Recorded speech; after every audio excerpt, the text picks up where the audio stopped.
Hello, folks. Welcome back. Well, we are back on the build of the mini bike. And in today's video, we are going to be wiring everything up. I know in one of the other videos you seen me honk the horn and turn the light on, but that's because I had everything just basically temporarily wired up. We've got to do the actual wiring of everything on this bike. And let me tell you now, it's going to be a long video. It's probably going to be somewhat boring, and but in order for anybody that is interested in seeing how to wire all these different types of components and switches and buttons up, it's just this is the way the video's got to be. So anyway, we'll welcome back and let's get to work.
All right. So what we are building is the wire for the battery.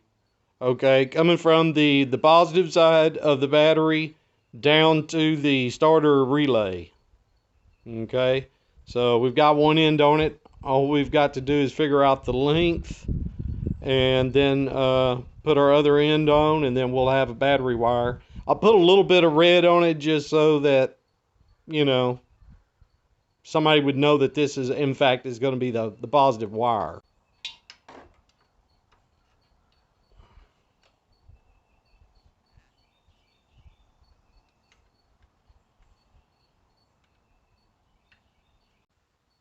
I could tuck up the extra wire up under the fuel tank. That way the wire is longer.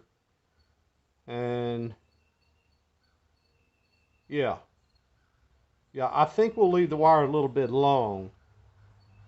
That would give you the ability to actually remove the battery out of the battery box and not have to take the battery loose from the wire if you needed to. I think that, just more options is better. It's not going to hurt to have that little extra wire up under the fuel tank. Nobody will ever know it. Okay, so we'll go with this. So we need one more end like this one.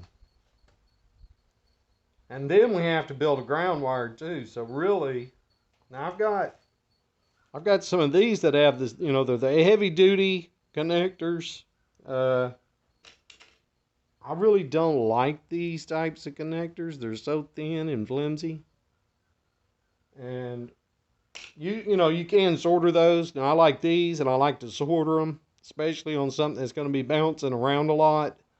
That end I put on right there it's never gonna come loose. I mean, it's just not going to.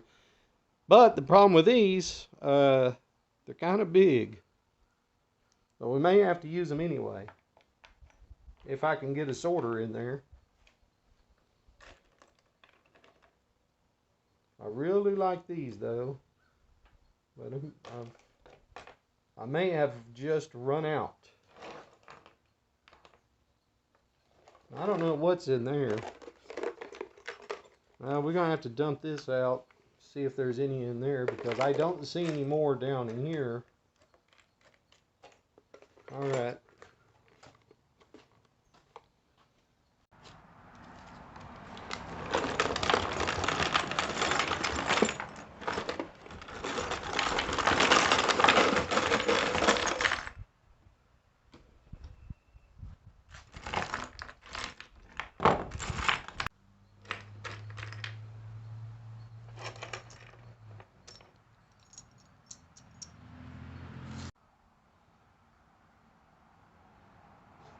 So for those of you that don't know, that wants to do a little soldering, you need to use a solder flux.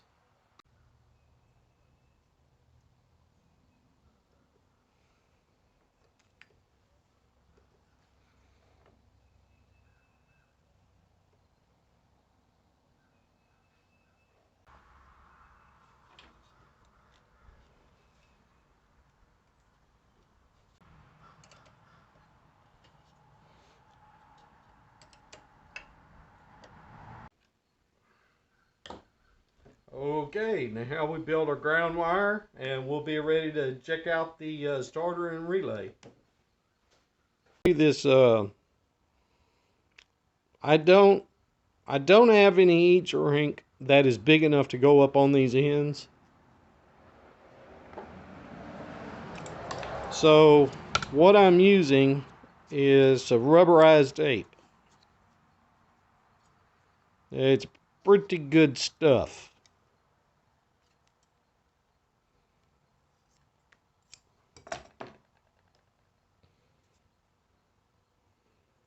When you get it on there real good, it ain't coming loose. Okay? It's not really like a regular electrical tape at all. This is rubber. It's very heat resistant. Okay.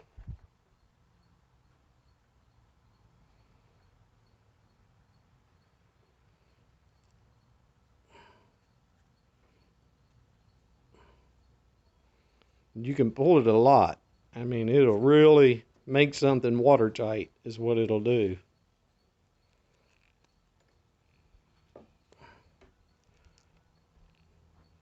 And then it'll stick together against itself really well.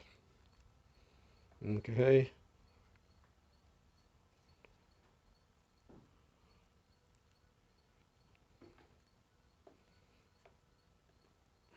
There we go. Anyway, same thing with the ground wire. I think we could tuck it right up in here, right up in this void. And I think it'll stay there. If not, you know, we'll figure something out, but I think it'll be fine.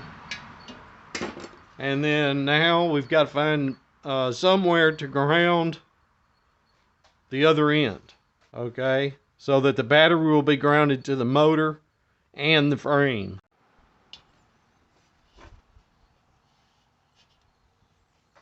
All right, folks, we're going to ground it right here on the engine block.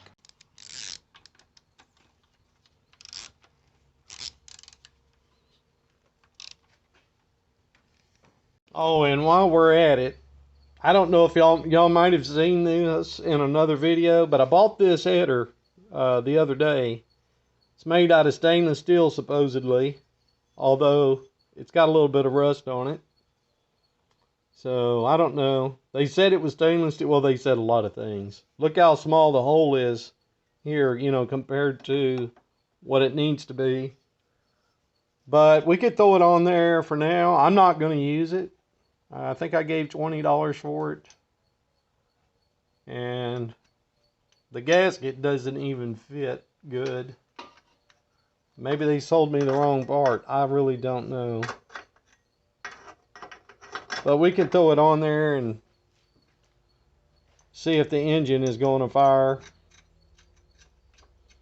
So anyway, I'll get that on there right quick, and then we'll see about cranking the engine. Then after that, we're going to have to wire in the start switch.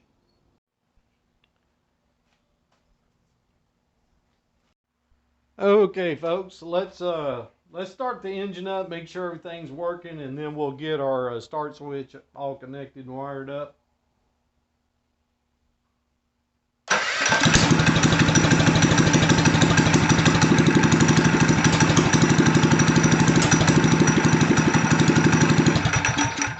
Alrighty then, there we go. Now we know that's working, we'll get our kill switch and our start switch wired in. And by the way, so these start controllers, electric controllers, whatever you want to call them, they did come with a wiring diagram. And I wanted y'all to see this. So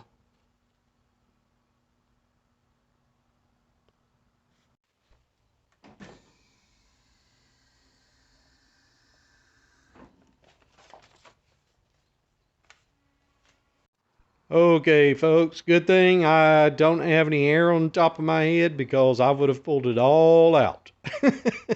Let me tell you, wiring these lights up is become a nightmare, but I am slowly but surely getting it done. Alright, those are the emergency lights. And left, right blinker. And then the brake light is going to be, I think it's going to be simple, but whenever we get that wire right there connected up there to the brake, then we'll have brake lights. I don't know how much longer I'm going to be out here tonight working on this. I'm going to shoot a little more video. We'll just see how it goes.